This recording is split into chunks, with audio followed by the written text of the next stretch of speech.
आज के वीडियो में आप देखेंगे क्लास 9th का एक्सरसाइज 1.1। पहला क्वेश्चन आप देख सकते हैं। पहला क्वेश्चन है, क्या शून्य एक परिमेय संख्या है? क्या इसे आप p/q के रूप में लिख सकते हैं, जहां और q पूर्णांक है और q नॉट इक्वल टू 0 है। q नॉट इक्वल टू 0 है। कहने का मतलब ये है कि क्या शून्य को हम परिमेय संख्या के रूप में व्यक्त कर सकते हैं। यदि हम व्यक्त कर सकते हैं तो उसे p/q के रूप में भी हम लिख सकते हैं, जहां q जो होगा q 0 नहीं होगा, मतलब हर कभी भी 0 नहीं हो सकता। अंश 0 हो सकता है लेकिन हर कभी भी 0 नहीं हो सकता। तो चलिए हम इसे हल करते हैं। तो क्वेश्चन आप यहाँ देख सकते हैं, क्या शून्य एक परिमेय संख्या है? क्या इसे आप p/q के रूप में लिख सकते हैं, जहां p और q पूर्णांक है और q नॉट इक्वल टू 0 है। मतलब हर जो है कभी भी 0 नहीं हो सकता, अंश 0 हो सकता है लेकिन हर कभी भी 0 नहीं हो सकता। तो क्या शून्य एक परिमेय संख्या है? तो हाँ, शून्य एक परिमेय संख्या है। हम लिखेंगे हाँ, शून्य एक परिमेय संख्या है। शून्य एक परिमेय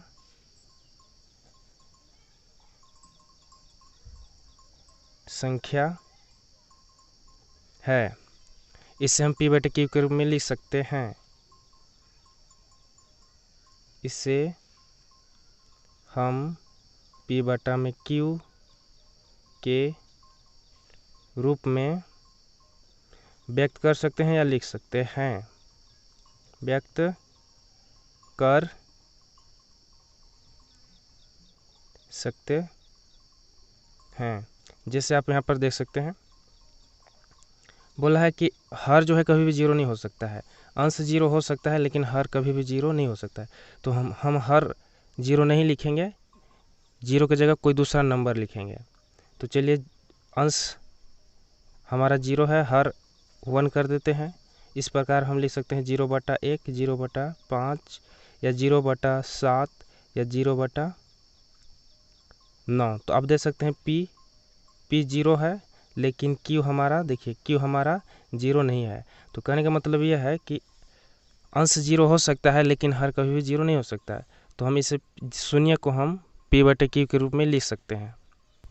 यहाँ पर हम q का मान ऋणात्मक ले सकते हैं लेकिन 0 नहीं ले सकते हैं। जैसे ऋणात्मक नेगेटिव नंबर जैसे 0 है, 0 को p/q के रूप में लिखना है तो हम 0/-1, 0/-2 या 0/-3 या तो 0/1, 0/2, 0/3, इस प्रकार से बहुत सारे हम 0 के परिमेय संख्या के रूप में व्यक्त कर सकते हैं।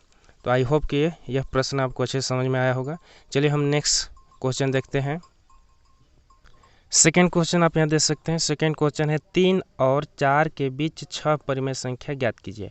कह रहा है कि 3 और 4 के बीच में 6 परिमेय संख्या ज्ञात करना है। तो चलिए हम 3 और 4 के बीच में 6 परिमेय संख्या ज्ञात करते हैं। तो क्वेश्चन देख सकते हैं, यहाँ पर है 3 और 4 के बीच 6 परिमेय संख्या ज्ञात करना है। तो किसी भी दो संख्याओं के बीच परिमेय संख्या ज्ञात करना हो तो आप बहुत ही इजी तरीके से ज्ञात कर सकते हैं। तो चलिए हमें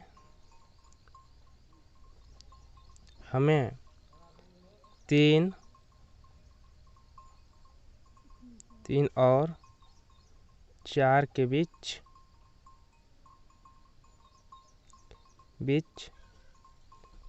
6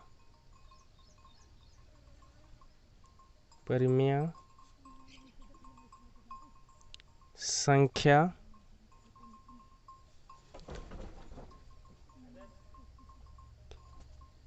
ज्ञात करना है। ज्ञात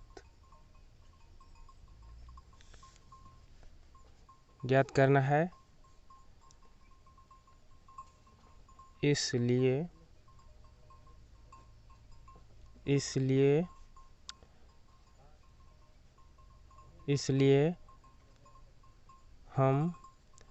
हम 7/7 से गुना करेंगे। देखिए अगर आपको यहाँ पर बोला है 3 और 4 के बीच 6 परिमेय संख्या ज्ञात करना है, तो 3 और 4 के बीच में 6 परिमेय संख्या ज्ञात करना है, इसलिए हम 7/7 से 3 और 4 को गुना करेंगे। 7/7 से 3 और 4 को गुना करेंगे। अगर हमें 5 परिमेय संख्या देता तो हमें 6/6 से गुना करना होता। जैसे मान लीजिए यहाँ पर अगर यहाँ पर तो 6 परिमेय संख्या ज्ञात करना है, इसलिए हम 7/7 से गुना करेंगे। लेकिन हमें अगर 4 परिमेय संख्या ज्ञात करना होता तो हम क्या करते, 4 परिमेय संख्या ज्ञात करना होता तो हम 5/5 मतलब जितना बोलेगा उसमें एक बढ़ा करके गुना करना है हमको। तो जैसे आप देख सकते हैं पहला जो है 3 और 4 के बीच में 6 परिमेय संख्या, तो हम 3 को देखिए यहाँ पर 3 है, तो इस 3 को हम 7/7 गुना करेंगे तो 17 21, और यहाँ पर कुछ नहीं है तो 1 है, 3 के नीचे कुछ नहीं है तो 1 है, तो 7 एकम 7, तो 3 को हम गुना कर दिए। उसी प्रकार 4 है तो हम 4 को भी गुना करेंगे 7/7 से। 4 के नीचे कुछ नहीं है 1 लिख दीजिए, तो 7 28 हो जाएगा, और 7 एकम 7। तो आप देख सकते हैं 21/7 और 28/7 इसके बीच में कितने परिमेय संख्या है। तो चलिए हम यहाँ पे लिख लेते हैं उनके बीच के परिमेय संख्या। तो 21/7 है, तो 21/7 के बाद क्या आएगा, 22/7, 23/7, 24/7, 25/7, 26/7, 27/7, उसके बाद 28/7। आप यहाँ पर गिन लें 27, यहाँ 21/7 और 28/7 के बीच में कितने परिमेय संख्या है। तो देखिए यहाँ पर पहला, दूसरा, तीसरा, चौथा, पांचवा, ये छठा, तो 21/7 और 28/7 के बीच में आपको 6 परिमेय संख्या मिल गया। तो इस प्रकार से आप किसी भी दो संख्याओं के बीच के परिमेय संख्या ज्ञात कर सकते हैं। हालांकि दो संख्याओं के बीच में अपरिमित रूप से अनेक मतलब बहुत सारे परिमेय संख्या होते हैं, तो इस प्रकार से आप ज्ञात कर सकते हैं। तो अतः यहाँ पर लिखे अतः 3 और 4 के बीच में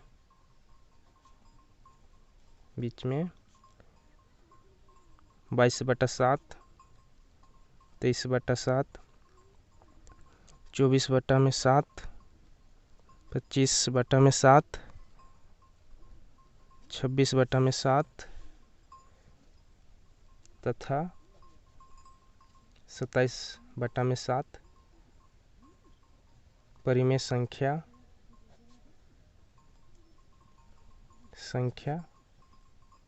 है। तो इस प्रकार से आप ज्ञात कर सकते हैं। अगर यहाँ पर 6 बोला है इसलिए हम 7/7 से गुना किए हैं। अगर 7 बोलता तो हम 8/8 से, 8 बोलता तो हम 9/9 से गुना करते, 10 बोलता तो 11/11 से। जितना परिमेय संख्या ज्ञात करने के लिए बोलता है उससे एक अंक बढ़ा करके और उसको परिमेय फ्रैक्शन के रूप में लिख करके आप उसको गुना कर दीजिए, तो आपका आंसर आ जाएगा। तो क्वेश्चन हम दूसरा बता दिए। तीसरा बताते हैं, 3/5 और 4/5 के बीच 5 परिमेय संख्या ज्ञात कीजिए। तो देखिए 3/5 और 4/5 के बीच में 5 परिमेय संख्या बोला है। यहाँ पर 5 बोला है तो हम 6/6 से इन दोनों को गुना करेंगे। 3/5 को भी 6/6 से और 4/5 को भी 6/6 से गुना करेंगे। इनके बीच में जो नंबर होंगे उसी नंबर को हम लिख देंगे। तो आप तीसरा नंबर क्वेश्चन दे सकते हैं, 3/5 और 4/5 के बीच में 5 परिमेय संख्या ज्ञात करना है। तो यहाँ पे लिखेंगे हमें 5 परिमेय संख्या ज्ञात करना है। हमें 5 परिमेय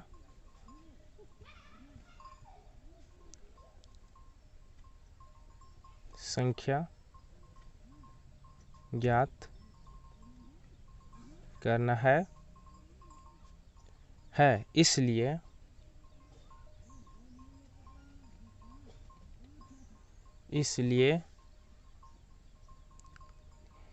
6/6 से 6/6 से हम ये 3/5 को 3/5 को और 4/5 को 4/5 को गुना करेंगे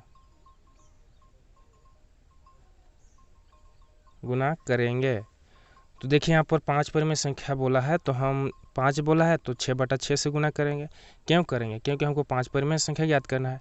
आप इसको 5 परिमेय संख्या बोला है, अगर इसको 5/5 से गुना करेंगे तो आपको 4 ही परिमेय संख्या मिलेगा, लेकिन हमें 5 परिमेय संख्या याद करना है, इसलिए हम 3/5 और 4/5 को 6/6 से गुना करेंगे। तो चलिए हम देखते हैं। 3/5 है तो 3/5 इसको गुना कर दीजिए 6/6 से, तो हो जाएगा 36, 18 और 6×5 30। नेक्स्ट है 4/5, 4/5 तो इसको भी 6/6 से गुना करेंगे, तो 4×6 24, 6×5 30। तो देख सकते हैं 18/30 और 24/30, इन दोनों परिमेय संख्याओं के बीच में जो परिमेय संख्या है उसे आप लिख दीजिए। तो चलिए हम इसे लिखते हैं। तो 18/30 है तो क्या आएगा 18/30, तो उसके बाद क्या आएगा 19/30, उसके बाद 20/, ये 30 हर जो है सभी में रहेगा। नेक्स्ट हो जाएगा 21/30, 22/30, 22 के बाद 23/30, फिर 24/30। तो आप देख सकते हैं 18/30 और 24/30 के बीच में कितने परिमेय संख्या 1, 2, 3, 4, 5। और यहाँ पर क्वेश्चन देख सकते हैं कि 5 परिमेय संख्या ज्ञात कीजिए 3/5 और 4/5 के बीच में। तो जो संख्या है 18/30 और 24/30 के बीच में उस संख्या को लिख दीजिए। अतः 3/5 और 4/5 के बीच में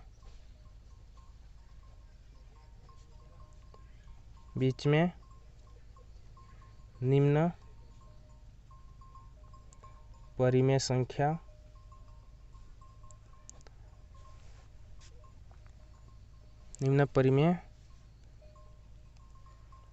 संख्या है। तो यहाँ पर आप इसको लिख दीजिए। 19/30 हो जाएगा, 20/30, 21/30, 22/30, 23/30।